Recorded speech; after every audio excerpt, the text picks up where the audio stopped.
사랑해요. 주의 자비 변치 않네.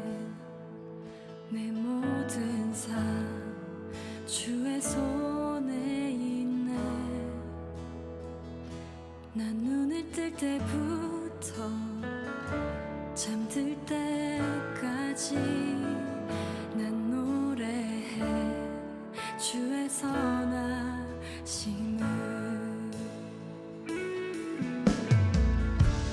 내 평생 신실하신 주, 내 평생 좋으신 하나님, 나의 호흡 끊길 때까지 난 노래해 주의 선하심을. 주의 음성 불가운 내 날인 너의 흑암에서 안위하시는 주님, 그는 나의 아버지, 그는 나의 친구. 난 거하리 주의 선하심에.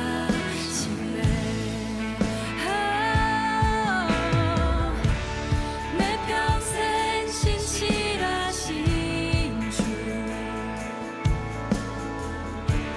내 평생 좋으신 하나님,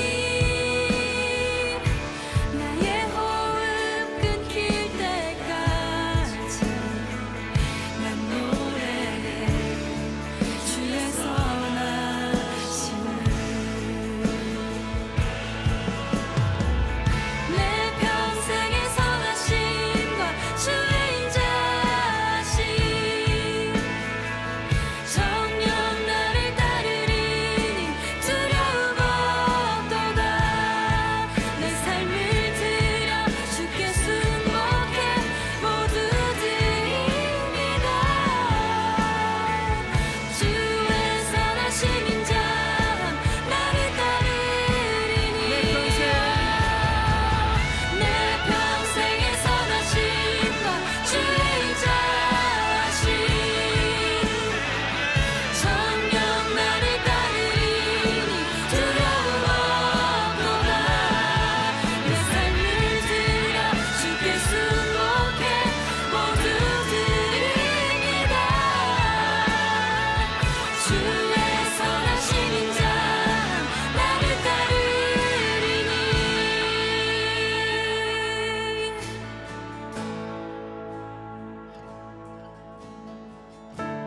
내 평생 신실하신 주,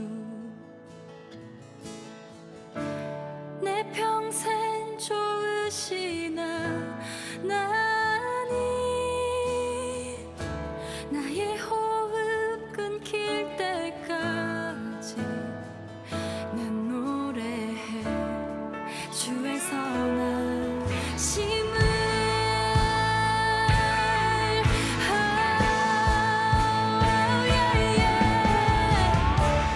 내 평생 신실하신 주, 내 평생 좋으신 하나님, 나의 호흡 끊길 때까지 난 노래해 주의 선하심을. 난 노래해 주의 선하심을.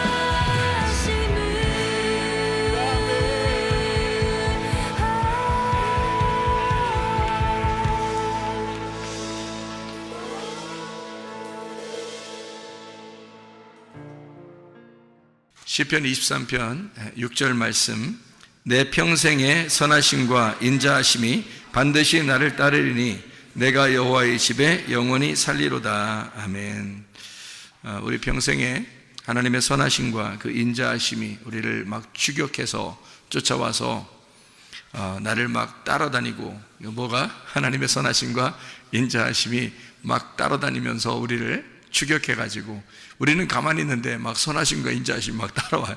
추격하고 따라와가지고 우리가 여호와의 집에 영원히 살리로다 했습니다. 여호와의 집에 영원히 살리로라는 말은 하루 종일 교회에 앉아있으라 그런 말이 아닙니다. 그런 말이 아니라 여호와의 집 안에 있으면, 예수 믿는 사람들, 하나님을 믿는 사람들은 여호와의 집 안에 있다는 말이 무슨 말이에요? 안전하다는 말이고요, 그게 건강하다는 말입니다. 그러니까 너희가 하나님의 선하심과 인자하심이 계속 추격해서 너를 따라오게 되면 너 건강하게 될 것이다 는 말이고요, 여호와의 집에 거하리로다 이 말은 하나님의 생명 안에 있을 것이다 그 말입니다. 하나님의 사랑 안에 있을 것이다 그 말이에요. 그러니까 하나님의 선하심과 인자하심이 막 쫓아오니까, 그러니까 하나님의 사랑 안에, 하나님의 집 안에 우리가 거할 것이다. 그게 천국이죠. 여호와의 집이 천국이란 말이에요. 그러니까 너희가 천국처럼 살게 될 것이다 그런 말이죠. 그러면 천국이란 말은 의와 평강과 기쁨이니까 기쁨으로 살게 될 것이다 그런 말이고요, 또 행복하게 살 것이다 그런 말이 되겠죠. 그죠? 천국은 행복이니까, 복이 있는 곳이니까 여호와의 집이 복. 그래서 하나님이 막 추격해서 우리를, 어떤 하나님이라면 좋으신 하나님, 사랑이 많으신 하나님이 막 따라온대요. 우린 가만히 있는데 막 주고 싶어서 막 따라온다는 거예요. 그 얼마나 행복한 일입니까? 그렇게 하면서 우리 보고 여호와의 집 안에 거하기를 원한다, 이렇게 끝까지 평생에 여호와의 집 안에 거하기를 원한다는 말, 행복하게 살기를 원한다, 너 건강하게 살기를 원한다, 너 하나님의 사랑 안에서 살기를 원한다, 너 생명을 얻고 살기를 원한다, 이제 그런 하나님의 빛 가운데 살기를 원한다. 어둠 말고 빛 가운데 살기를 원한다, 이제 그런 말씀이 되겠습니다. 요한복음 1장에 4절 말씀 보면요, 요한복음 1장 4절 말씀 보면 이런 말씀이 있어요. 뭐라고 되어 있냐면, 요한복음 1장 4절에는요, 그 안에 생명이 있었으니 이 생명은 사람들의 빛이라. 그러니까 이 생명이 뭐예요? 이 생명이 뭘 말하는 거예요? 앞에 보니까 말씀을 말하는 거죠. 말씀이 하나님이신데 그가 예수님으로 계신 말씀인데, 그 말씀이 생명이 있대요. 살아있다는 말입니다. 말씀이 살아있다는 말이에요. 그러니까 이런 성경책이 살아있다는 말이에요. 막 글씨가 막 떠돌아다녀요? 그런 건 아니죠. 성경책이 떠돌아다닌다는 얘기가 아니라 이 말씀이 내게 왔단 말이에요. 내게 들어왔다. 이게 레마라는 말입니다. 레마로 내게 말씀이 들어오니까 그 말씀이 생명력을 가지고 생명이 있더라는 거예요. 살아있더라는 거예요. 그러니까 레마로 말씀이 들어오니까. 그래서 요한복음 6장 63절에는 이 말씀이 곧 영이요 생명이라 이렇게 되어 있거든요. 영이요 생명이라는 이 말씀은 레마라고 되어 있습니다. 레마라는 말씀이에요. 여기 요한복음 1장 1절에는 로고스 말씀이고요. 그러니까 로고스 말씀이 하나님이에요. 그 말씀이 그대로 존재하면은 우리하고 상관이 없죠. 레마라는 것으로 들어오려면 어떻게 돼야 되냐면 생명이 있어야 된다는 거예요. 살아있어야 된다는 말이고, 살아있으니까 빛이 돼야 되는 거예요. 그래서 살아있다, 빛이다. 그러니까 어둠을 향해서 빛이 되고 사망, 죽음을 향해서 생명이 된다는 말입니다. 이게 말씀이 된다. 말씀이 이 책 자체로만 있으면 나에게 아무 의미 없지만, 이 말씀이 내 속에 들어오면 생명이 되고, 이 말씀이 내 속에 들어오면 빛이 된다는 얘기입니다. 그렇죠? 그러니까 어둠 가운데 있지 아니하고 빛 가운데 있다라는 얘기고요. 어둠이라는 얘기는 어떻게 사는 걸 어둠이라고 그래요? 어둠으로 산다? 어떻게 사는 걸 어둠으로 산다 그러죠? 비정상적으로 살면 어둠으로 사는 겁니다. 비정상적으로 살면. 사람이 이렇게, 저도 비정상적으로 살아봤거든요. 인간이 인간답게 살아야 되는데 인간이 인간답게 살지 못하는 게 있어요. 그런 게 비정상적으로 산다는 거죠. 근데 비정상적으로 살다 보면 막 기쁘겠어요? 여러분? 막 행복하겠습니까? 그렇지 않아요. 여러분, 비정상적으로 살아보지 않으신 분들이 주로 있으셔서 잘 못 느낄지 모르겠지만, 비정상적으로 살아보면 말이에요, 굉장히 불안합니다, 여러분. 그러니까 영적으로 어떻게 될지를 모르는 거예요. 갑자기 어떻게 될지 모르겠다, 이런 느낌이 들어오고, 그 다음에 이러다 지옥 가면 어떻게 하지? 이런 느낌이 오기 때문에 불안해요. 항상 비정상적으로 이렇게 살다 보면 불안합니다. 그게 어둠의 삶이에요. 비정상적으로 사는 게. 그러니까 쉽게 얘기하는 거예요. 이게 어둠의 삶이라는 건 비정상적인 삶이다. 그러면 빛의 삶은 어떤 걸까요? 정상적인 삶이죠. 정상적인 삶이에요. 그게 정상적인 삶은 빛의 삶이에요. 그러니까 합법적이고 빛의 삶이고, 환하고 그러죠. 그러니까 환하다, 어둡지 않고 환하다, 빛이 있다 이 말이에요. 그러니까 정상적이란 얘기예요. 정상적으로 사는 사람은 뭐처럼 살아야 돼? 그러니까 사람답게 살면 되는 거예요. 아주 쉽죠. 목사는 어떻게 살아야 돼요? 목사답게 살아야 돼요. 목사가 목사답게 살지를 못하니까 힘들더라고요. 어둠 가운데 있더라고. 그런데 목사가 목사답게 살게 되면 지금은 말이에요. 지금은 제가 참 누가 이게 비난하면 그 사람이 이상한 사람이야. 왜냐하면 목사가 목사답게 살고 있으니까. 목사가 목사답게 살아야 돼. 집사는요? 집사는 부동산 이렇게 기웃기웃 하라는 거예요. 집사는 집사는 집사답게 살아야 되는 거예요. 그죠? 그러니까 성도는 성도답게 살아야 되는 거예요. 그러니까 우리 교회 교인들은요, 우리 교회 교인답게 살아야 되는 거예요. 그러니까 우리 교회 교인들은 우리 교회 교인답게 살아야 되니까 우리 교회를 사랑해야 되고, 교회를 자랑스러워해야 되고요, 말씀을 사모해야 되고 이런 거죠. 그죠? 교인은 교인답게 살아야 돼요. 목사는 목사답게, 집사는 집사답게 살아야 돼요. 그러니까 이게 정상이란 말이에요. 그러니까 정상적으로 살면 그걸 뭐라 하면 빛의 삶이다 이렇게 말하는 거예요. 비정상적인 삶은요, 뭔가 숨겨야 돼. 뭔가 숨겨야 되니까 그걸 어둠이라 그러는 거예요. 밝아지지 않았죠. 이게 드러나지 않게 살려고 하는 거죠. 그런 삶을 위한, 그게 비정상이기 때문에 그렇습니다. 요한복음 1장 4절에 말하는 이 말씀이 어땠다고요? 생명이 있다. 그러니까 사망의 반대가 되어 있고 어둠의 반대인 빛이 되었더라. 이런 이야기를 하는 겁니다. 그러니까 어둠 가운데 빛이 오셨다는 얘기죠. 주님께서. 제가 아침에도 우리가 오후인가요? 오후에 성경 공부를 하면서 우리 같이 나눈 말씀들이 있는데요. 암을 예방하거나 또는 암을 걸렸는데도 고침받을 수 있는 방법이 있다는 얘기예요. 여러분, 연구 많이 했습니다. 저도 질병 있는 사람들 고민을 많기 때문에 연구를 많이 하죠. 근데 결론적으로 영적으로 보니까 이게 정신적이고 영적인 문제더라, 이 병이요. 그래서 지금은 수많은 사람들이 그런 병에 걸려 있다. 그래서 이런 병을 예방하거나 또는 걸려도 낫게 하는 방법이 있는데, 왜 걸리느냐 봤더니 정신적인 문제 때문에 걸리더라는 겁니다. 정신적인. 그러니까 어떤 사람이 주로 걸리나 봤더니 우울한 사람이 걸리더라는 거예요. 이런 병들은. 그러니까 암이나 그 자가 면역 질환 같은 거 있잖아요. 이런 것들은 우울한 사람들이 주로 걸리더라. 그러니까 내성적이고 우울한 사람. 겉으로 막 표현하는 사람들은 병이 잘 안 걸립니다. 겉으로 표현하는 사람, 화도 잘 내고 표현하고 이런 사람들 있잖아요. 그 잘했다는 얘기가 아닙니다. 화 자꾸 내라 이런 말이 아니라 화도 낼 때 내고 이렇게 뭐 겉으로 숨기지 아니하고 막 이렇게 겉으로 드러내는 사람들 있잖아요. 그런 사람들은 병이 잘 안 걸리더라는 겁니다. 근데 우울한 사람들 있잖아요. 그런 사람들은 병이 걸리더라는 겁니다. 그러면 병이 안 걸리거나 또는 병이 걸렸어도 낫을 수 있는 방법이 있어요. 병이 걸렸는데 계속 우울해 보세요. 병이 더 깊어집니다. 그런데 이제 병이 걸리지도 않을 뿐만 아니라 병이 낫는 방법이 뭐냐면 밝고 명랑하게 살면 됩니다. 그러니까. 그죠? 반대잖아요. 그죠? 그러니까 밝고 명랑하게 살면 병도 안 걸리고, 그러니까 정상적인 삶이에요. 그게. 빛의 삶이라는 겁니다. 정상적인 삶을 살아야 밝고 명랑하죠. 그죠? 예, 밝고 명랑하고 있는 그대로 표현하는 거죠.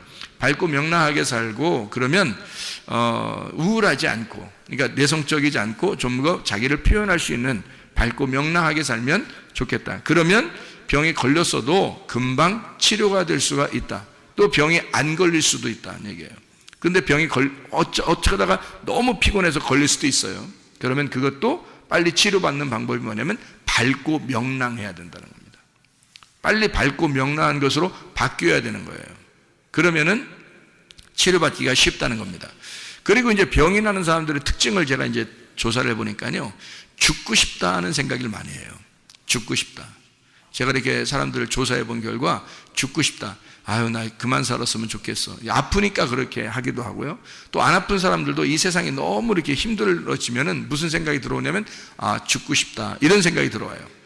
이거 세상 살아서 뭐하나. 빨리 하나님이 날 데려. 그러니까 우리가 그리스도인이니까 자기가 죽을 수는 없으니까 하나님이 나를 데려갔으면 좋겠다. 이제 그런 생각들도 하거든요. 그러면 천국 가는 줄 알고. 근데 그게 여기 이 땅에서 어떻게 살았는지 그거 다 보는데 하나님이.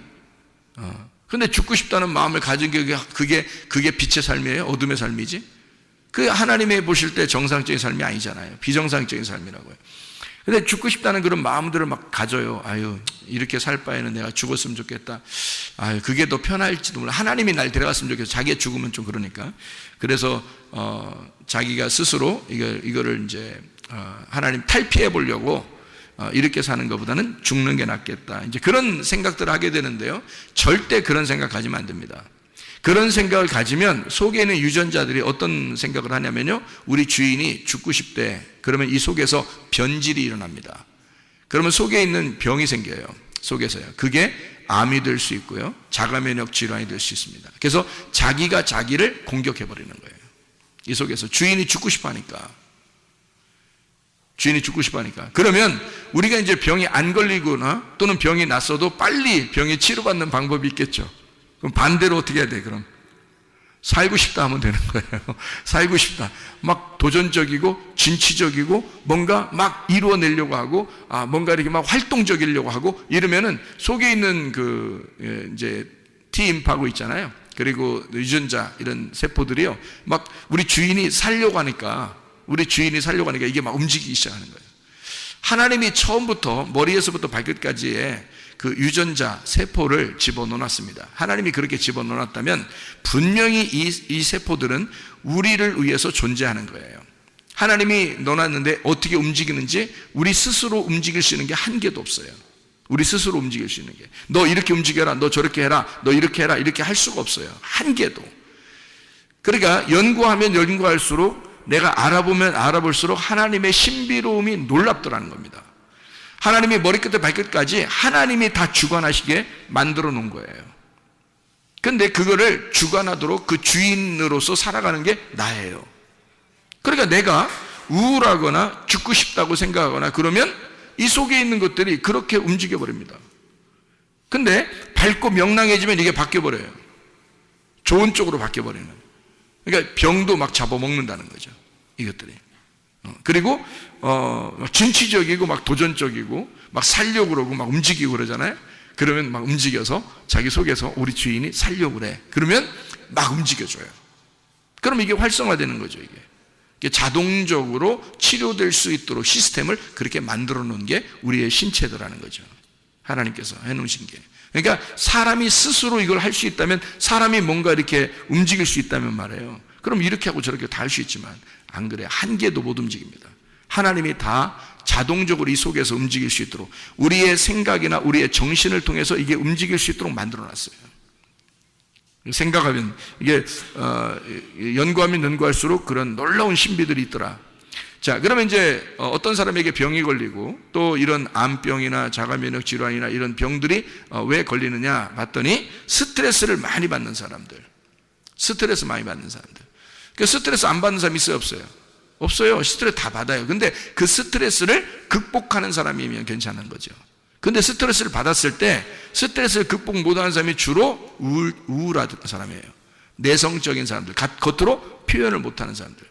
누가 막 뭐라고 하잖아요. 스트레스 받잖아요. 그러면 이 사람이 그냥 다 받아요. 받아가지고 가만히 있어요. 그러니까 이 속에서 문드러지는 거야. 속에서 화가 나죠. 억울하고 화가 나고 자기는 잘못한 거 별로 없는데 속에서 막 이게 두근두근거리고 이렇게 되는 거죠. 저도 그런 거 당해본 적이 있는 것 같아요. 그러니까 이런 스트레스를 이렇게 받게 되잖아요. 자기도 모르게 속에서 균형이 깨집니다. 그러니까 어떤 병이 나올지 몰라요. 겉으로 표현 나오는 것은 속에서 병이 생겼기 때문에 나오는 거예요. 그러니까 겉으로 그냥 나오는 병이 겉에서 뭐가 잘못돼서 이런 건 뭐 어디 부딪혀서 뭐 아니면 뭐 이렇게 찢어지거나 부딪혀서 멍이 들거나 이런 건 겉으로 그런 거죠. 그런데 속에서 대부분 속병이라는 건 대부분 이래서 나오는 거예요. 스트레스 같은 거 많잖아요. 그죠? 그러니까 스트레스 때문에 병이 많이 난다. 그러면 스트레스를 받지 말아야 되겠죠. 그죠? 스트레스를 받지 말으면 그러면 병이 안 걸리겠네요. 병이 걸렸다가도 스트레스를 안 받으면, 스트레스 받지 않으면 그럼 병이 치료받을 수 있겠네. 그죠? 예. 그러면은 스트레스 받지 않을 수 있는 방법이 있어요. 성경에 나와 있는 방법인데요. 참 쉬운 방법이 있어요. 그게 바로 뭐냐면 데살로니가전서 5장 16절부터 18절까지 말씀입니다. 항상 기뻐하라. 항상 기뻐하라. 이게 가능하다고 불가능하다고? 불가능하다고. 항상 기뻐하는 것은 누구만 가능하다고요? 미친 사람만 가능하다고. 그러니까 정상적인 그냥 일반적인 사람들은 못하고요. 미쳐야지만이 항상 기뻐할 수 있습니다. 미치면 하하하 막 이렇게 돌아다니잖아요. 그런 사람들은 암이 안 걸립니다. 그래서 미친 사람들은 암 걸렸다는 얘기를 못 들어봤어요. 그렇죠?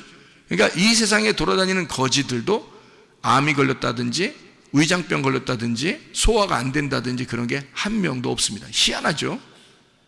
예.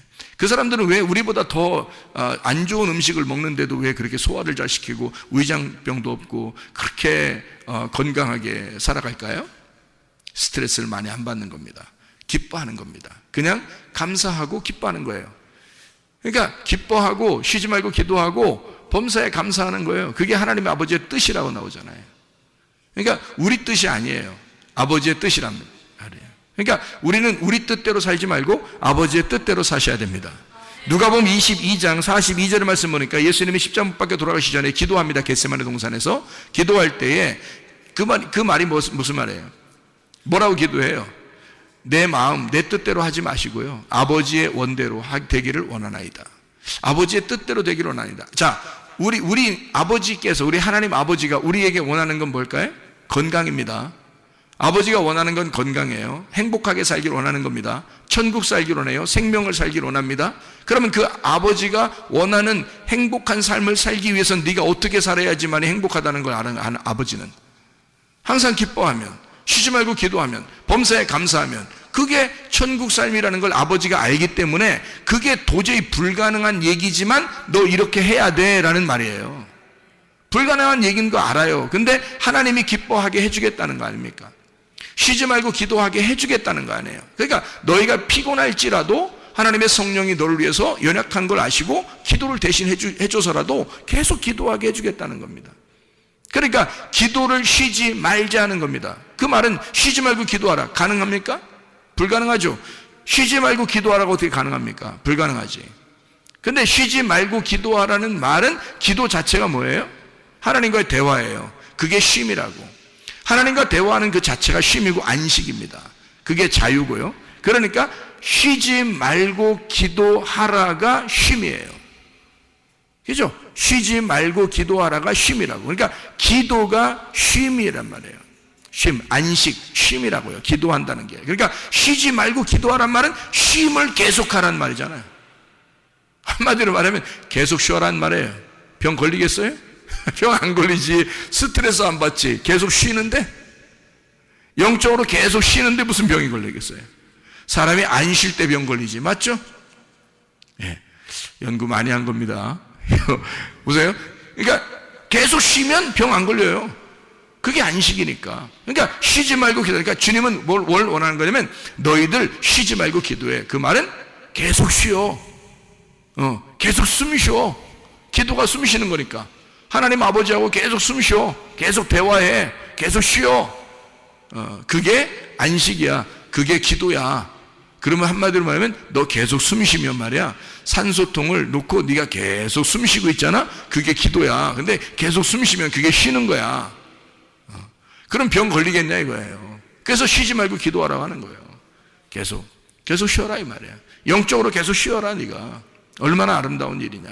그러면 너 스트레스 안 받는다. 너 병 안 걸린다. 그런 말이 되는 거죠. 다시 말하면 하나님은 우리에게 그게 쉼이고 그게 호흡이고 그게 안식이고 그게 자유니까 숨을 쉬어라. 한마디로 말하면 건강해라 그 말이에요. 너 건강해라. 쉬지 말고 기도해라. 다른 말로 바꿔봐요. 너 건강해라 그 말이에요. 그렇죠? 너 영적으로도 건강하고 육적으로도 건강해라 그 말이죠. 하나님 우리에게 그걸 원하는 거예요. 하나님의 아버지의 뜻입니다. 그러니까 그걸 하나님 아버지의 뜻이라고 데살로니가전서 5장 16절부터 18절까지 말씀하고 있는 겁니다. 그게 쉬는 거야. 그게 건강한 거야 라는 거죠. 하나님은 우리가 건강하기를 원하시니까. 그래서 쉬지 말고 기도해. 사람이 어떻게 하면 그 암이 걸리고 병이 걸리고 그래요? 피곤하면 그래요. 사람이 밝고 명랑하게 살아도 피곤하잖아요. 너무 피곤한 게 몇 번 가면요 병 걸립니다. 그게요. 기가 떨어지면서 속에 에너지가 딱 떨어지면서요 힘이 빠져버려요. 그러니까 이게 병이 이제 찾아오기 시작하는 거예요. 그 피곤한 걸 계속 누적대 보세요. 병 못 낫습니다, 여러분. 그러니까 피곤하면 너 병 걸려. 그러니까 주님은 우리에게 뭐라고 말해? 성경에서는 너 쉬지 말고 기도해. 그게 쉼이야. 그게 쉬는 거, 호흡하는 거야. 너 쉬어 좀. 그러면 너 병 안 걸릴 거야. 그러니까 너 피곤하지 마라. 피곤하지 않으면 병 안 걸릴 거야. 병 났다가도 너 피곤하지 않으면 쉽게 고쳐질 거야. 또 그러면 그 반대로 너 뭐 해야 돼? 기도해야 돼. 쉬지 말고 기도해. 계속 숨 쉬어.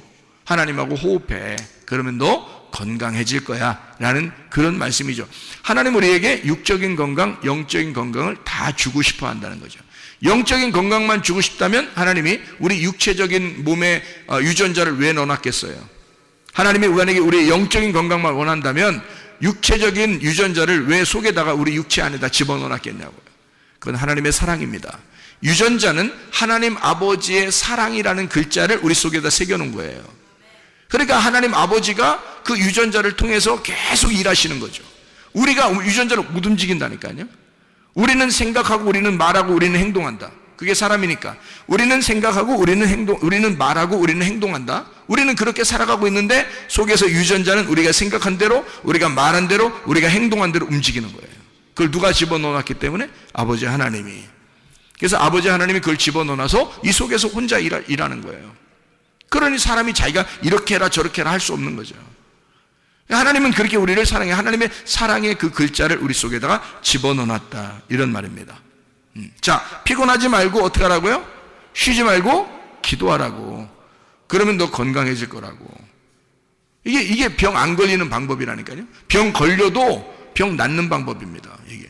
그러니까 사람들은 병원에 가면은 팔이 아프다 그러면 팔 치료하려고 할 것이고, 목이 아프다 그러면 목 치료하려고 할 것이고, 이 배가 아프다면 배 치료하려고 할 것이고, 그죠? 다리가 아프면 다리 아프다면 다리 치료하려고 할 것입니다.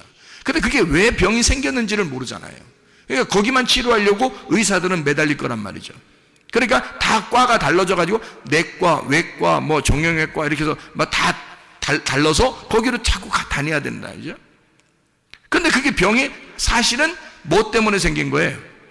예, 스트레스를 받거나 너무 피곤하거나 우울하거나 누구에게 상처를 받거나 이런 정신적인 문제 때문에 병이 생긴 거란 말이죠. 병의 원인은 알고 보면 그런 것이었다. 그래서 이런 것들을 우리가 조심해주면, 그리고 항상 기뻐하고 쉬지 말고 기도하고 범사에 감사하게 되면, 그러면 아버지의 뜻대로 살게 되면 정상적으로 살게 되고 기쁘고 행복하고 빛이 온다. 그러면 우리는 건강하게 살 수 있다. 영적인 건강, 육체적인 건강도 받을 수가 있다, 이런 얘기입니다. 자, 그러면 범사에 감사하라고 주님 아버지의 뜻이라고 했는데 반대되는 게 뭘까요? 그러니까 감사하라고 했는데 반대되는 게 뭐예요? 원망, 불평, 짜증, 교만입니다. 원망, 불평, 짜증, 교만, 이런 것들이 우리에게 있으면 어떻게 돼요? 그러면 이 사람은 틀림없어요. 병 생깁니다. 병 없던 병도 반드시 생겨야 하고 병이 있으면 더 깊어집니다. 틀림없어요.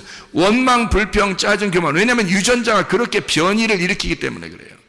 유전자는 내가 생각한 대로, 내가 말한 대로, 내가 행동한 대로 속에서 움직이기 때문에 그랬어요. 그러니까 이것이 의사들, 유전자학을 가리키는 의사들이 하는 얘기들이에요. 그것 때문에 병이 온다는 그 원인을 지금에서야 현대의학에서 밝혀낸 겁니다. 그 전에는 이런 얘기들이 별로 없었다는 거죠. 그러면 생각해 보세요. 내가 생각한 대로, 내가 말한 대로, 내가 행동한 대로 이 유전자가 변이돼서 병을 일으킨다면, 자, 원망, 불평, 짜증, 교만 이거 없애버리고 범사에 감사하게 되면요, 있던 병도 없어져. 그리고 병도 안 생기는 거죠. 생각을 해보시라고요. 왜냐하면 속에 있는 유전자가 내 생각과 내 말과 내 행동을 따라서 움직여주니까. 하나님이 그렇게 만들어 놨으니까 우리 속에다가. 어린아이들에게 더 발달되어 있고 이게요, 점점점 자라나면서 이게 자기 생각들이 너무 많아지면서 이게 점점 약화되어 있습니다. 어린아이들이 더 발달이, 그래서 어린아이들이 더 건강한 거예요. 이게요. 어린아이들은 순수하니까 자기들 생각 없이 그냥 막 자기들은 놀고 운동하고 그냥 뭐 먹고 이렇게 하는데 속에 유전자는 계속 활동하고 있단 말이죠. 좋은 유전자들이. 근데 어른들은 점점 자기 생각이 점점 많아져요. 특별히 뭐 검사 한번 받아가지고 아유 큰일 났다 나 이런 병 걸렸대. 그러면 이제 그 다음부터는 낫기 힘든, 이제 뭐 푹 쓰러져 버려요. 다리 힘 탁 풀려버리고 이렇게. 그러면 누가 일으켜? 혼이 벌써 다쳤는데, 혼이 상처를 입었는데 누가 일으켜 그 사람을? 성경에도 나와 있는 얘기인데, 너희의 혼이 망가졌는데 어떻게 누가 너를 일으키겠느냐 이거야. 그거예요. 범사에 감사해. 원망, 불평, 짜증, 교만 하지 말고 범사에 감사하라. 이거는 범사에 감사하라는 말도 불가능한 얘기예요.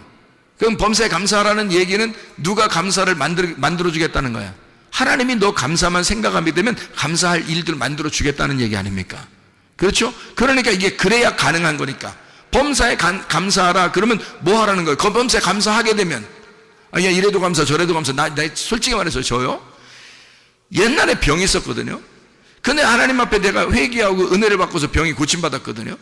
그 병이 고침받고서 내가 하나님 앞에 이상하게 그냥 감사해요. 감사할 일들을 막 생각해요. 그러면 지금 막 감사할 일들을 막 그 1초 단위로 감사할 일들이 계속 있어서 내가 감사할까요? 그냥 감사하고 싶어요. 그냥 감사하고 싶고, 주님 나를 은혜를 베풀어 주셔서 너무 감사합니다. 그래서 그냥 감사하거든요. 그냥 감사하니까 다른 그 불평, 불만, 짜증, 교만 이런 게 별로 없어지더라고요. 그냥 감사가 막 생겨나더라고요. 그러니까 몸이 뭐 이렇게 조금 뭐 안 좋으려고 하다가도 그냥 감사하고, 그러니까 이 말은 하나님께서 나보고 감사하라. 그러면 감사하라 그러면 막 나보고 명령했다 그러면 사실 하나님이 나한테 감사하라, 너 감사해야 돼. 근데 감사할 조건이 하나도 없는데도 막 감사해야 돼? 이상하잖아. 근데 하나님은 우리 보고 범사에 감사해 라고 얘기했단 말이에요. 그러면 하나님이 도와주겠다는 얘기야. 아니 우리가 태어날 때부터 유전자를, 좋은 유전자를 속에다 집어넣는 하나님이 뭐는 못 해주겠어? 그렇죠? 그러나 내가 감사하려고 생각하고 내가 감사하려고 말하고 내가 감사하려고 행동하게 되면 그 하나님이 나를 그 나의 생각과 말과 행동에 같이 일하신다는 말이지. 무슨 말인지 알겠어요? 그러니까 범사에 감사해 라는 말은 하나님이 내가 도와줄게 그 말이잖아요. 내가 도와줄게. 그리고 너 건강해야 돼 그 말이에요. 너 감사해봐. 그게 건강이야 이런 거 아니에요. 너 감사 안 하면 불평불만 짜증 교만 이거 나오면 그거 이기기 힘들다. 그러면 그게 병을 일으키는 거야. 그러면 범사에 감사해. 너 건강해야 돼 그 말이고요. 내가 너 도와줄게 감사하도록. 너 감사할 생각만 해봐. 감사할 말만 해봐. 감사할 행동 그건 뒤에 거고 생각을 먼저 해봐. 감사하려고 생각 한번 해봐. 여러분 부부사랑도 그렇더라고요. 결혼하고서 부부사랑하면 우리 이 세상 우주 전체에서, 우주라고 하면 좀 뭐예요? 지구 전체에서, 지구도 너무 넓고요. 한국 전체에서요. 자기 아내가 가장 예쁩니까? 자기 아내가 가장 예쁘고 멋있어요? 그렇게 생각하고 결혼하면 착각입니다, 다. 그거 아닌 것도 불구하고 결혼하는 거예요. 그러면 이게 내가 내 아내를 합법적으로 얻었으니 이 합법적으로 내가 그 아내와 함께 사는 것은 정상적이란 얘기입니다. 그러니까 이 정상적인 행동을 기뻐하는 거예요. 그러니까 나는 내 아내만 가장 예쁘다고 바라보고 내 아내만 행복하게 내 아내에게만 같이 살아야지라고 계속 정상적으로 생각을 하는 겁니다. 그렇죠? 그거 이렇게 하는 게 어렵냐고요. 그거 아니라고요. 생각을 그렇게 하는 거예요. 내가 생각을 그렇게 집중을 하니까 생각을 그렇게 나는 내 아내만 바라볼 거야. 나는 내 아내만 생각할 거야. 나는 내 아내하고만 행복하게 살 거야. 그러니까 내 아내가 이 온 우주, 지구, 우리나라에서 가장 예뻐서가 아니라 내 아내만 나에게 합법적으로 내게 보여진 내 눈에 보여진 아름다움이야 라고 내가 정상적으로 생각하기 시작하면 말이에요. 생각을 그렇게 하면 내 속에는 유전자가 어떻게 되겠어요? 그렇게 움직인단 말이에요. 이해가 돼요? 생각을 그렇게 하면 범사에 내가 감사하리라 라고 생각을 하게 되면 유전자가 따라온다는 거지. 하나님이 날 도와주기 시작한다는 거예요. 여러분, 내가 이렇게 하리라 라고 결심을 하게 되면 말이에요. 내가 주님을 사랑하리라, 내가 교회 예배를 참석하리라, 내가 기도하리라 라고 결심하고 생각을 하게 되면 내 말과 행동이 따라오게 되는 것이고 속에 있는 유전자는 같이 움직인다는 겁니다. 하나님은 나와 함께 동행하는 것이죠. 이게 하나님이 나를 도와주신다는 거죠. 그러니까 범사에 감사하겠다라고 생각하는 거예요. 불가능한 일이지만 하나님이 날 도와주시면 가능해. 그러니까 날 도와주실 거니까 범사에 감사하라고 하는 거지, 안 되는 건데도 하라고 그러지. 그렇죠? 사람은 그렇게 못하는 거야. 근데 그렇게 해야 돼. 너 범사에 감사해야 돼. 왜? 건강해야 되니까. 너 건강해야 되니까.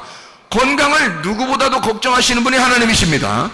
그러니까 이 하나님이 우리 보고 너 건강해야 돼, 그 말 명령하는 거예요. 너 건강해야 돼, 이렇게 하나님이, 창조주 하나님이 우리 보고 너 건강해야 돼 라고 명령한다면 얼마나 감사한 일이겠어요? 그게 이런 거예요. 너 항상 기뻐해야 돼.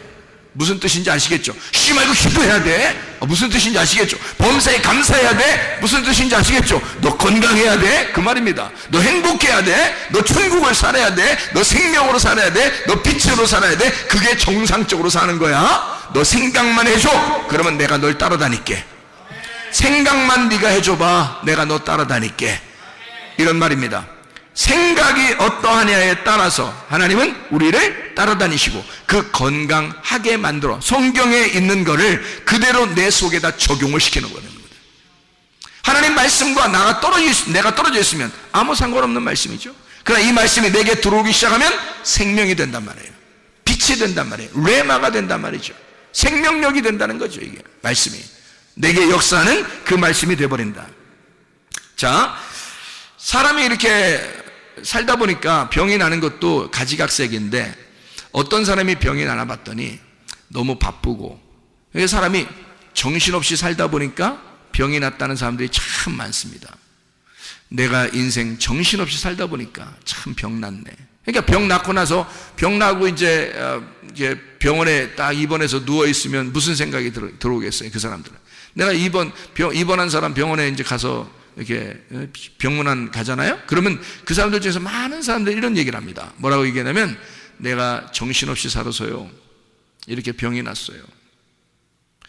내가 미리 좀 알았으면 좀 쉬엄쉬엄 할 걸 그랬어요.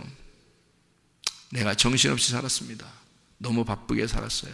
이러다 보니까 병이 났습니다 라는 사람들이 꽤 많더라고요, 여러분. 왜 정신없이 살아요, 그럼? 정신없이 살면 안 되겠죠. 정신없이 살면 그러니까 뭐 걸려요? 병 걸려. 그리고 또 병 걸리고 난 다음에도 정신없이 살면 병이 안 나서. 하나님 우리에게 뭘 줬어요? 정신을 줬는데. 그러니까 뭐 차리고 살아야 돼? 정신 차리고 살라고 분명히 우리 성경에서 우리 보고 정신 차리고 살라고 그러잖아요. 정신 차리고 살아야 되는데 왜 정신없이 살아? 그러니까 정신 좀 차리고 삽시다. 우리가 정신 차리고 살면 될 거 아니에요? 건강할 거 아니에요? 너희도 정신 차리고 살아라. 하나님 우리에게 정신을 주시고 그 맑은 정신을, 맑은 하나님의 영을 우리에게 주신 것은 너 정신 차리고 살아라는 얘기 아니야. 그럼 정신 차리면 어떻게 된다는 얘기야? 건강하다는 얘기야. 너 정신 차리고 살아. 그 말은 너 건강해야 돼, 그 말이에요. 그럼 정신없이 내가 요즘 정신없는 것 같은데 너 그 병 걸려. 병 있으면 속에서 막 번져나가. 정신없이 살면. 그러니까 이제 오늘부터 어떻게 해야 돼? 우리가 정신 차리고 살아야 되는 거지. 정신 차리고. 밥을 먹을 때도 정신 차리고 먹어야 돼. 정신없이 그냥 막 먹어야 돼. 응? 그냥 밥 먹을 때 그냥 확 1분이면 밥이 다 없어지는 사람이 있어.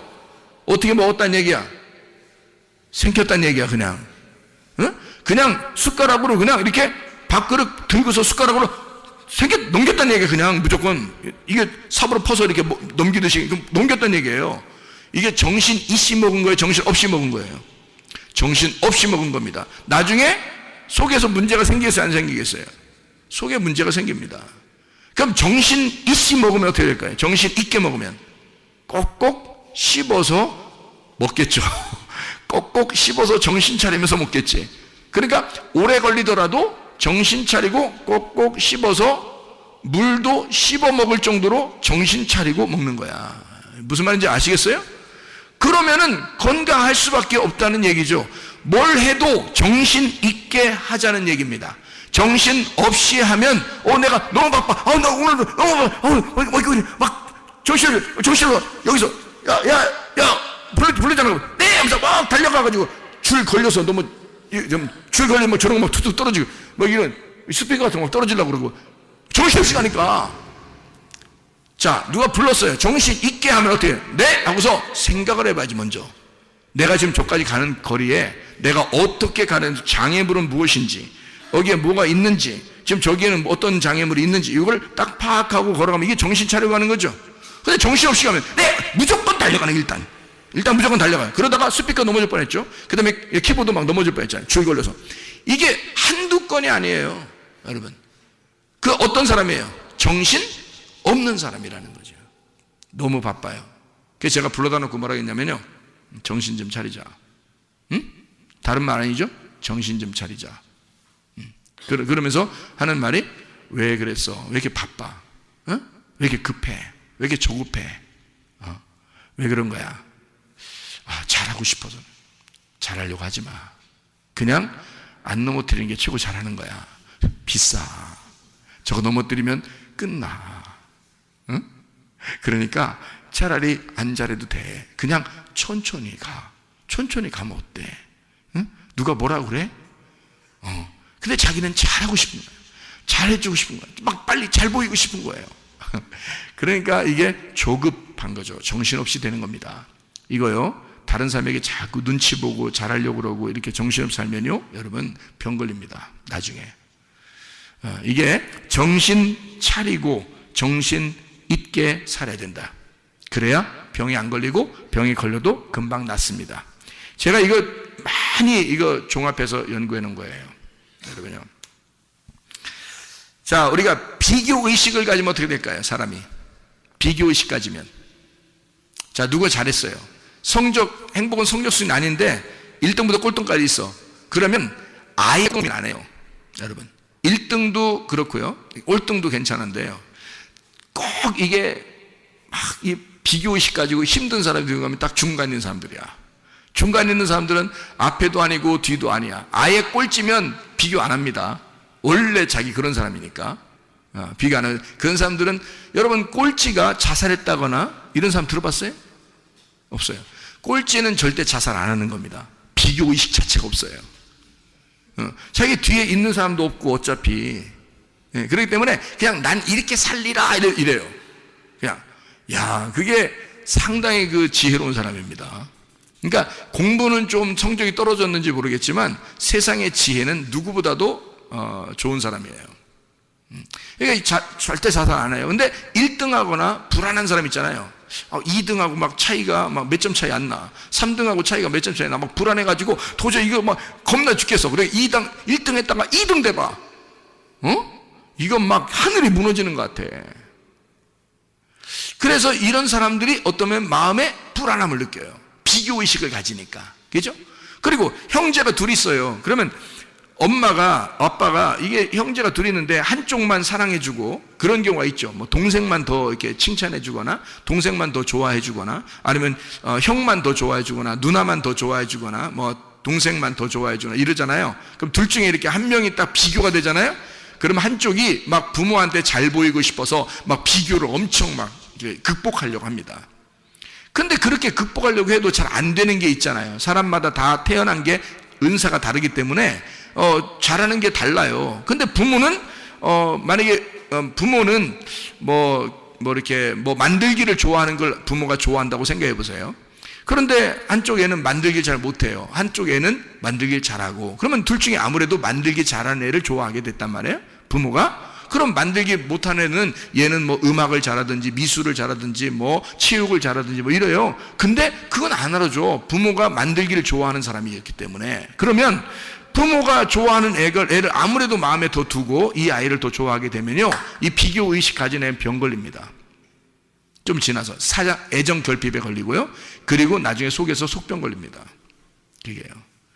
나중에 알고 보면 그것만 해결해 주면 되는 건데 그게 해결이 안 되면 병이 걸려요. 그러니까 이게 비교의식을 가지면 그렇단 말이에요. 형제들 간에도 비교의식 가지면 해서 똑같이 해줘야 됩니다. 똑같이요. 그러니까 비교의식 가지면 절대 안 된다. 이러면 자기가 비교돼서 자기를 높이 보는 사람이 많지 않아요. 그러면 교만해지고요. 그리고 낮게 보면 자기가 우울해지고, 그래서 병이 걸리는 경우가 있는데, 높이 보면 그래도 병은 많이 안 걸려요. 근데 자기를 낮추기 시작하면요, 난 저 사람보다 못해 라고 여겨지게 되면 그때부터는 병이 오게 돼요. 그러니까 항상 병은 어떤 사람에게 오냐면 밝은 사람보다 어두운 사람에게 오게 돼 있는 거예요. 왜냐하면 마귀는 밝은 놈이 아니라 어두운 놈이기 때문에 그렇습니다. 마귀, 사탄, 사망, 저주, 질병, 이거는 다 어두운 거예요. 어두운 쪽으로 오는 거란 말이에요. 그래서 어둡게 생각하면 할수록 그게 오는 거란 말이지. 자, 무슨 말인지 알겠죠? 그래서 비교의식 갖지 말고 어떤 마음을 가져야 되냐면 하나님이 나를 독특하게 사랑하신다라는 걸 믿어야 됩니다. 하나님이 나를, 그러니까 다른 사람과 똑같아. 저 사람은 저렇게 사랑하지만 나는 또 이렇게 사랑하실 거야 라는 하나님의 독특한 방법의 사랑. 사람은, 엄마 아빠는 혹시 형제들을, 자녀들을 이렇게 비교해서 사랑해 줄지도 몰라요. 그러나 우리 하나님은 그렇지 않아요. 하나님은 우리를 똑같이 사랑하시는데 어떤 사람은 이 부분에서, 어떤 사람은 저 부분에서 똑같이 다 독특하게 그 사람의 그 독특한 면을 다 사랑하신다는 말입니다. 하나님은 그런 하나님이시다. 나를 독특하게 창조하시고 나를 그렇게 사랑하신다라고 하는 사실을 기억해야 됩니다. 하나님 분명히 날 사랑하셔. 그러면요, 비교의식 사라집니다. 하나님의 사랑을 받기 시작하면요, 비교의식 사라져요. 저도 옛날에 비교의식 많이 가졌습니다. 더 큰 교회 목사도 있고요. 작은 교회는 바라보면 비전 깎이니까 안 되고, 큰 교회만 바라봐서, 큰 교회 바라보고서 비전을 더 키워야 나가야 되니까 그렇게 생각도 해봤을 거 아니겠습니까? 그죠? 그러니까 점점점 이렇게 비교의식을 갖게 되면요, 행복이라는 게 없어요. 행복이. 그러니까 계속 뭔가 내가 어느 정도 성취하기 전까지는 기쁨이 없는 거예요. 아직 안 이루어졌다는 얘기죠. 그런데 생각해 보세요. 자, 하나님 말씀을 받았어요. 하나님이 나를 정말 은혜 가운데 날 사랑했다는 사실을 내가 깨달았어요. 그러니까 그때부터 어떻게 되냐면 감사하기 시작하고요. 뭐든지 감사한 거예요. 이 상태가 그냥 감사한 거예요. 이 상태가 만족하는 거예요. 하나님이 나를 그냥 있는 나 그대로 날 사랑하신다라는 것을 깨닫게 되는 거죠. 그러니까 독특하게 나를 내가 있는 그대로 나의 이 점을, 단점과 내 장점이 있는데 그런 것들을 하나님이 날 있는 그대로 사랑해 주신다. 그런 하나님이었구나라는 것을 깨닫게 된 겁니다. 그러니까 비교의식이 사라지더라고요. 하나님은 그 사람은 그 사람대로 사랑하시고 나는 나대로 사랑하시는 하나님이시다 라는 것을 내가 깨닫게 된 거죠. 이걸 여러분이 알게 되면 비교의식이 사라지게 되겠죠. 자, 사람이 또 병이 왜 생기고, 병이 생기면 왜 잘 안 낫냐면 미워하면 그렇습니다. 미워하면요. 하나님은 근데 우리 보고 반대에 뭐라 그래요? 용서하고 사랑하라 그럽니다. 하나님 자체가 뭐니까요? 사랑이니까. 요한에서 4장 8절 16절 말씀 보니까 하나님은 사랑이시다 이렇게 돼 있죠. 미워하게 되면 병이 생깁니다. 자기가 두근두근 거려요. 이게 두근두근 거리면서요, 속에 병이 생깁니다. 좀 지나서는 두근두근 거렸다고 그날 푹 병걸 주고, 이게 아니에요. 두근두근 거리는데 이것이 몇 번 두근두근 거리고, 미워하면 미워할수록 막 복수하고 싶은 생각이 들고, 속에서 저 사람 어디 안 부러지나 이렇게 생각 이러면요 그러면 하나님이 자기를 진짜 사랑하는 것 같이 느껴지고, 저 사람을 갖다가 딱 한번 자기를 이제 어떻게 했으니까, 상처 줬으니까 저 사람은 딱 이렇게 됐으면 좋겠다. 그런데 절대 그 사람이 그렇게 안 돼요. 알고 보니까, 내가 성경을 알고 보니까 하나님은 그 사람도 사랑하시더라 이 말이야. 하나님은 그 사람도 사랑하시더라 이거지.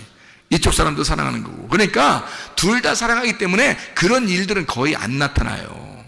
그러니까 그런 걸 차라리 포기하고 그냥 미워하는 마음을 용서하고 그리고 사랑하란 말이에요. 그러면 이 두근두근한 마음이 사라져버려요.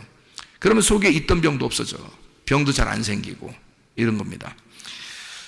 승질내지 말자. 승질내지 말자. 승질내면 그게 처음에는 자기가 이게 딱 분통 터지고 딱 이렇게 할 때 승질 탁 내면요, 없어질 것 같죠? 이게 속에서 유전자가 이게 유전자가 움직이냐면 이 사람은 승질낸다는 거죠. 성경에 승질내지 마. 이건 하나님의 의를 이루지 못한다고 나오잖아요. 그러니까 승질내면 안 되는 거예요. 이건 반드시 하나님적인 것이 아니라 마귀적인 것입니다. 그래서 승질을 내기 시작하면요, 여러분, 그러면 마귀가 틈타는 겁니다. 승질 내면 죄를 짓는 거예요. 승질 내기 전까지는 죄를 짓는 게 아니에요. 근데 승질 내는 순간 죄를 짓는 거예요, 여러분. 마귀는 그 죄를 통해서 들어오니까요. 그러니까 승질을 내게 함으로써 마귀가 들어와요. 그래서 그날 승질 냈다고 그날 어떻게 되는 거 아니에요. 근데 들어와서 병을 일으킵니다. 그리고 그 병이 있는 사람은 더 안 낫습니다. 승질 내면. 그래서 승질 나면요, 빨리 이것을 해결해야 돼요. 어떻게? 부드럽게 부드럽게 만들어야 돼, 자기를. 자꾸 부드럽게 만들어야 돼. 그리고 초조하고 무섭고 두렵고 뭐 이런 거 있잖아요. 무섭고 초조하고 두렵고 이런 마음들이 있는 사람도 있습니다. 그런 사람들은 담대해야 돼. 주님께서 그 여호수아에게요, 막 두려워할 때 하나님이 나타나십니다. 여호수아에게 너 담대하라 그러잖아요. 두려워하지 말고 담대하라 그러죠. 모세에게도 그러죠. 그리고 예수님 제자들에게, 숨어있던 제자들에게 예수님이 나타나가지고 너희들 평강할지어다 그러죠. 왜냐하면 두려워하는 자들에게 평강을 주는 거예요. 내가 함께 있다는 얘기입니다. 그 말이 평강할지어다. 그 말이 내가 너와 함께 있을게. 나 너와 함께 있는 거 몰라? 내가 너와 함께 있는 거 몰라? 모르니까 그러는 거예요. 모르니까 두려운 거야. 초조하고 무서운 거예요. 무슨 말인지 알겠습니까? 네가 정말 내가 너와 함께 있는 거 알아? 그러면 그렇게 되겠습니까? 무섭지 않게 되겠죠. 그죠? 무섭고 초조하고 두렵다는 얘기는 하나님이 나와 함께 한다는 사실을 안 느껴지기 때문에 그렇습니다. 그러면 병이라는 건요, 그걸 통해서 계속 속에서 이 병이 생겨나는 거예요. 더 점점점 퍼져나갑니다. 무섭고 두렵고 초조하기 때문에 그렇습니다. 자, 그러면요, 다른 사람에게 이게 뭔가 예민해지겠죠? 예민해지니까 사람이요, 초조하고 조급하고 급하고 막 이런 사람들 있잖아요. 그런 사람들은 예민하잖아요. 그러니까 예민하니까 어떻게 돼요? 날카로워집니다. 날카로워지는 사람이 어느 날 있다가 갑자기 병이 생기는 거죠. 또 병이 생긴 사람은 병 때문에 또 더 날카로워지는 겁니다. 그럼 물론 이해를 해줘야 되죠. 하나님께서 사랑이시니까 그의 날카로움을 자꾸 이해해 주긴 해야 됩니다. 그렇다고 해서 날카로움이 좋은 거기 때문에 계속해서는 안 되는 거죠. 날카로움은 나쁜 거거든요. 날카롭게 행동하는, 날카롭게 막 지적하고 날카롭게 짜증내고 이런 사람이 있어요. 그거 하지 말라는 겁니다. 병 있는 사람은 병이 더 깊어진다. 그러면 이 사람 병 없던 사람도 병 생긴다. 그렇게 하면 날카롭게 짜증내고 지적하고 그러지 말자. 자, 어떻게 하자 그럼? 부드럽게 격려하자. 말 똑같은 말인데 날카롭게 하면 잘 안 들어도 부드럽게 격려하면 알아듣습니다. 더 알아들어요. 그러니까 일부러라도 부드럽게 격려하기를 시작하자. 그러면 병 있던 병도 없어진다. 병도 안 걸린다. 이게 통계적으로요. 통계적으로 좀 연구해서 얘기하는 겁니다. 여러분, 암이나 자가 면역 질환 이거 걸리지 않고 걸려도 낫는 방법들이에요. 이게. 왜냐하면 이 모든 병들은 대부분 정신적으로 오기 때문에 그렇습니다. 그래서 이거를 우리가 방지하고 그리고 병이 걸렸어도 낫게 하는 방법, 이런 얘기들입니다. 우리가 말씀을 통해서 이런 것들을 알게 되는 거죠. 자, 몇 가지만 이제 이야기하고 마치도록 하겠습니다. 웃지 않는 사람하고 같이 동행하지 말길 바랍니다. 웃지 않는 사람하고. 자, 어떤 사람이 잘 안 웃어요? 웬만큼 웃겨도 안 웃는 사람들이 있어요. 근데 조금만 웃겨도 엄청 웃는 사람들이 있어요. 그게 누구냐면 애들입니다. 파악하셨나 모르겠어요. 여러분, 어른이 되면 될수록요, 사람이 찌들어 있어요. 인생이 찌들어 있으니까 이 사람들은 잘 안 웃어요. 설교도 보통 웃겨서 웃지도 않아. 근데 애들은 말이에요, 그냥 제목만 들어도 웃는 애들이 있어. 설교 제목만 들어도 가지가지 합시다 이러잖아요. 가지가지 됩시다. 그러면요, 애들이 그냥 웃겨요. 웃기다 그래요. 재밌다 그러고. 그러니까 애들이 받아들이는 거, 어른들은 뭐 가지가지 하지 뭐 이런다고. 진짜 웃긴 얘기인데 안 웃기대. 그러니까 어른들이라고 하는 게 자기들이 표시를 내는 거예요. 나 어른이야. 그 말은 너 죽을 때가 다 됐다는 얘기야. 자기가 한마디로 말하면 안 웃기다는 얘기야. 근데 그러니까 웃지 않는 사람하고 함께하지 말라. 그래야 건강합니다. 그럼 어떤 사람하고 우리가 같이 있어야 된다는 얘기예요? 어린 아이들하고 같이 자주 있어라. 어린 아이들하고. 그래서 진짜 부모에게 효도하는 것은 자녀가 결혼해서 애 낳고 자기 엄마 아빠한테 애를 맡기는 겁니다. 이게 가장 큰 효도인 것을 부모들이, 할머니, 할아버지들이 못 느낀다는 거죠. 야, 귀찮아. 일찍 돌아가시겠다는 얘기입니다. 이게 왜 그러냐면 할머니, 할아버지가 통계적으로요, 손자, 손녀를 돌보는 할머니, 할아버지가 더 오래 산다, 건강하게. 이게 통계적입니다. 효도하는 거예요, 여러분. 더 일찍 돌아가실 거를 늦춰주는 겁니다. 건강하게 살도록. 다시 말하면 어린아이들은 조그만 것 가지고도 웃기 때문에요, 이런 웃는 아이들하고 같이 있다는 것은 행복입니다. 그러니까 웃지 않는 사람하고 같이 동행하지 말라는 거야. 그런 사람도 우울한 사람하고 같이 이렇게 있잖아요. 그러면 함께 우울해져. 그럼 같이 병 걸립니다. 그래서 병자들끼리 같이 놀아, 이렇게 병자들끼리. 그런데 웃는 어린아이하고 같이 계속 놀아보세요. 있던 병도 없어져. 알아요? 자, 여러분, 암이라고 하는 게요, 매일마다 우리를 찾아오고, 암이라는 게 매일마다 우리 몸 안에 있다는 거 아시죠? 근데 매일마다 우리 속에 있는 유전자가 그거를 잡아먹고 있다는 얘기입니다. 매일마다 우리 속에 있는 좋은 세포가 그 암세포를 잡아먹고 있어요. 그래서 우리는 지금도 암 안 걸려 있는 사람으로 사는 겁니다. 그러면 이게 뭔가 있는 거야, 그죠? 내가 그렇게 명령하지 않았는데 속에서 자동적으로 일어나는 거예요. 어떨 때? 어린 아이들, 웃는 아이들하고 같이 자꾸 놀면요, 속에 있던 병도 없어져. 그리고 병도 안 걸려, 잘. 이게 축복이라는 걸 알아야 돼. 예. 이게 성경적인 이야기들이에요. 단순히 그냥 뭐 좀 웃어라 그러면 건강해질까, 그런 의미가 아니에요. 이거는 진짜 성경적인 이야기들입니다.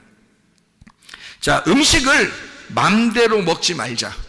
음식을 병 걸리지 않으려면 음식 맘대로 먹지 말자. 다시 말하면 음식을 가려 먹자. 자, 어떻게 가려 먹느냐가? 자, 햇빛도 가려서 쬐야 된다. 공기도, 산소 가려서 자꾸 마셔야 된다. 좋은 산소를 마셔야 되겠죠? 그리고 물도 자주 마셔야 한다. 그죠? 음식 가려 먹어야 됩니다. 또 운동도 가려서 해야 됩니다. 자기에게 맞는 운동을 찾아서 자꾸 운동을 해야 되겠죠. 그렇게 움직이는 거예요. 그러니까 이런 그 음식을 가려 먹고 운동을 자주 함으로써 자기가 건강해지겠죠, 그죠? 그러면 엉뚱한 음식을 먹으면요, 병 걸리게 돼 있습니다. 암이라는 한자에 음식 많이 먹어서 그렇다는 글자가 써 있다 그러죠, 그죠? 음식 잘못 먹어서 그렇다. 그러니까 암은 무조건 사람들이 생각할 때는 음식 잘못 먹어서 그런 병이 걸렸다라고 생각하는 사람이 있어요. 그렇지 않습니다. 잘 생각해 보세요. 음식만 잘못 먹어서 그렇게 되는 게 아니고요, 어떤 사람이 뭐 이런 건 얘기해도 되나 모르겠어, 교회에서 담배 폈는데 장수했어. 네? 술을 홀짝홀짝 마셨는데 100살 넘었어. 담배를 하루에도 계속 피는 할머니가 100살 넘었어, 건강하게. 그럼 어떻게 얘기할게요, 여러분이 어떻게 얘기할게요? 그 실제로 나오는 사건들이거든요. 그 사람 보고 물어봤대. 당신이 어떻게 해서 이렇게 건강하게 오래 살 수 있었습니까? 그러니까 담배 펴서 그런가 봐요. 그렇게 했단 말이에요. 근데 담배를 피고서 오래 못 사는 사람도 있어. 그죠? 그러면 여러분 뭐 어떻게 하겠어요? 여러분 어느 쪽? 기독교인이니까 아무래도 담배는 하지 말아야 되겠죠. 왜냐하면 속에다가 그리스도인이, 이 몸은 그리스도의 몸인데 여기다가 연기를 갖다가 이렇게 집어넣어서는 안 되겠죠. 만약에 이거를 집어넣는 게 원래 하나님의 뜻이라면 이 콧구멍을 밑으로 내놨겠어요, 위로 내놨겠어요? 굴뚝을 위로 내놨겠어, 밑으로 내놨겠어? 원래 이게 담배를 먹는 것이 우리 그리스도인들이 원래 그 피는 것이었다면 이 굴뚝은 반드시 위로 돼 있어야 되겠죠, 그죠? 그런데 밑으로 내놔서 이게 벌써 아닌 거야. 담배 같은 거 피면 안 된다는 얘기지, 그죠? 근데 담배를 피워도 왜 그렇게 되냐면 그 사람은 기쁘게 한 거예요. 근데요, 대부분 담배 피는 사람들이 어떨 때 담배 피나요? 담배 하나 줘봐. 진짜 힘들어. 야, 담배 하나 줘봐. 담배 힘들 때, 암덩어리를 먹고 있는 겁니다. 암덩어리를 먹고 있는 거야. 그렇다는 거예요. 실제로 의사가 밝혀낸 것입니다. 여러분. 그러니까 이게 음식을 맘대로 먹지 마라. 음식을 가려서 먹어라. 건강하게 음식을. 그러니까 함부로 아무거나 막 먹어서는 안 된다 이 말입니다. 그런데 그거를 어떤 식이냐면 그 음식만 먹어서 그렇게 된 것이 아니다. 그럼 뭐냐? 마음의 문제였단 얘기예요. 마음에. 그러니까 마음에 괴로움이 있었기 때문에 독한 음식이 들어갔을 때 그게 플러스 돼가지고요. 이게 유전자가 변이를 일으키기 시작했는 거예요. 속에서. 그래서 암이 걸린 거란 말입니다. 이것도 의사들이 밝혀냈습니다. 희한하죠? 여러분, 요즘 의학이요 대단히 발전했습니다. 여러분. 자, 그러니까 이제 평상시 아시겠죠? 어떻게 해야 되는지. 뭐가 더 중요하다 그러니까 우리의 정신, 우리의 마음이 더 중요하다. 성경에 모든 근원은 마음에 있다라는 게 딱 맞는 얘기입니다. 여러분. 그러니까 그 마음에 괴로움이 있는데 음식이 들어가면 다 변이를 일으킵니다. 근데요, 마음에 즐거움이 있는데 음식이 들어가면 기쁨으로 바뀝니다. 희한하죠? 그러니까 문제는 마음, 그 정신에 있었던 거란 얘기예요. 자, 놀랍죠? 그래서 여러분, 중동에 있는 이스라엘 백성들하고요, 그 중동 지역의 사람들은 음식을 어떻게 먹는다? 우유하고 고기는 절대 안 먹는다. 우유하고 고기는 섞어서 절대 안 먹는다. 왜? 우유는 우유대로 먹고요, 고기는 고기대로 따로 먹습니다. 나중에. 그러니까 고기를 먹었으면 우유 안 먹고 우유는 나중에 먹어요. 그러니까 아침에 고기 먹었으면요, 우유는 저녁이나 다음날 먹습니다. 절대 같이 안 먹어요, 이거. 왜냐면 우유하고 고기하고 섞어지면, 이게 삶아지면요, 속에서 암이 생긴단 말이에요. 암이. 그거를 밝혀냈어요. 이스라엘 의사들이. 성경에 그게 나오니까 성경의 출애굽기 23장 18절 19절 말씀에 염소 새끼를 어미의 젖으로 삶지 마라. 이게 속에 들어가서 우유하고 고기하고 같이 들어가면 속에서 삶아지니까 이게 속에서 암덩어리라는 유전자가 바뀌어서 세포가 암덩어리로 바뀐대요. 그거를 밝혀냈어요. 이스라엘 의사들이요. 그 사람들은 절대 같이 안 먹습니다. 같이 안 먹어요. 아이스크림도 마찬가지입니다. 고기 먹고 아이스크림 먹으면 똑같아집니다. 이거. 그죠? 아이스크림도 우유 성분으로 만들잖아요. 그래서 이거를 같이 먹으면 안 돼요. 그러니까 이건 따로 먹어야 돼. 차라리 음료수 같은 건 뭐 물이니까 뭐 그렇겠죠. 자, 우리의 비전과 환상과 꿈이 없으면 망합니다. 이거는 여러분 성경의 잠언서 29장 18절 말씀에 나와 있는 말이에요. 비전이 없으면 내 백성이 망한다 그랬어요. 그러니까 비전과 꿈과 환상이 있어야 됩니다. 그게 없으면 망한다. 다시 말하면 뭔가 미쳐 있으면 살아간다는 겁니다. 여러분과 제가 어떤 미친 사람이 밖에서 미친 사람이 암 걸렸다는 얘기 없다 그랬죠? 그러니까 미친 사람들은 암이 안 걸립니다. 거지들도 암 안 걸립니다. 다시 말하면 마음이 편합니다. 이 사람들은 생각을 안 해요. 다른 생각들을. 그래서 그런 거예요. 그러니까 우리가 뭔가 한쪽에 막 이렇게 쏠려서 뭐가 열정적으로 그 하나를 이렇게 집중하게 되면요, 다른 병이 안 생깁니다. 그게 열정이 살아있다는 얘기예요. 꿈과 비전과 환상이 살아있다는 얘기입니다. 그러면은 뭐 하나에 미쳐서 살아간다. 다시 말해 우리가 딴 데 미치지 말고 기도에 미치고 예배에 미치고 찬양에 미치고 하나님께 미치고 그러면 하나님께서 우리에게 더 건강하게 해주신다는 거예요. 이왕이면 그리스도인이니까 그리스도인답게 살아가는 것입니다. 그러면 우리 건강도 하고 하나님도 기뻐하시고 우리도 기쁘게 살아갈 수 있고 그렇게 될 수 있는 거죠. 우울한 노래를 듣지 말자. 우울한 노래 듣는 사람들, 자살한 사람들 많습니다. 그리고 우울한 노래 듣다가 병 걸린 사람들이 많더란 얘기입니다. 그래서 우리는 노래를 들을 때 차라리 찬양 노래를 들을 때 밝고 신나는 노래들을 많이 듣자. 밝고 신나는 노래들. 그게 우리에게 건강을 가져오기 때문이다. 하나님은 우리가 건강하기를 원하시잖아요. 그죠? 마지막으로 사실을 받아들이지 말자. 사실을. 병이 있다는 사실을 받아들이지 말자. 그 말은 무슨 말이냐면 병이 분명히 찾아오거나 병이 오면요, 이게 검사를 합니다. 사람이. 그죠? 어디 아프니까 병원 가서 검사합니다. 그러면 병이 있다는 게 밝혀지죠. 그럼 병이 있다는 걸 밝혀지면 다리에 힘 풀려요. 그럼 그때부터 힘들어져. 이 사실을 부인해야 돼. 극구 부인. 무슨 말이냐면 내가 병이 있다 그러면 그래 좋아 있어. 그렇지만 하나님은 나를 치료하실 거야 라는 것을 플러스 시키란 말이에요. 그러면 그 사실과 하나님의 진리, 하나님의 말씀은 나를 치료하실 거야. 하나님은 분명히 치료의 하나님이시지 병을 주는 하나님이 아니라고 했으니까, 그러니까 하나님은 치료의 하나님이야. 나는 병이 걸린 게 사실이야. 근데 그 사실하고 하나님의 진리의 말씀하고 같이 합해놓자는 말이에요. 그러면 그게 진실이 됩니다. 사실로 살아가지 말고 진실로 살아가자는 말이에요. 자, 심장은 암이 걸린다 안 걸린다? 안 걸린다. 다른 어디에도 머리끝에서 발끝까지 다 암이 다 붙으면 다 암 걸려요. 머리에 붙으면 뭐 무슨 뇌암도 걸리고 무슨 뭐 눈에 안암도 걸리고 입에 혀암도 걸리고 뭐 귀 무슨 암도 다 암 걸리거든요. 어디든지 암이 붙으면 무조건 다 암이에요. 골수암, 혈액암, 뭐 다리 무슨 암, 뭐 어디 뼈 무슨 암 다 암이 걸려. 뭐 콩팥암, 신장암, 위장암, 대장암 뭐 이런 거 다 걸릴 수 있거든요. 근데 심장암은 없답니다. 그 말은 무슨 말이냐면 심장은 피를 제공하는 곳이기 때문에요. 사람 몸에서 피를 제공하는 곳이 심장인데 이 심장이 없으면, 심장이 딱 정지하면 죽은 사람이라는 거죠.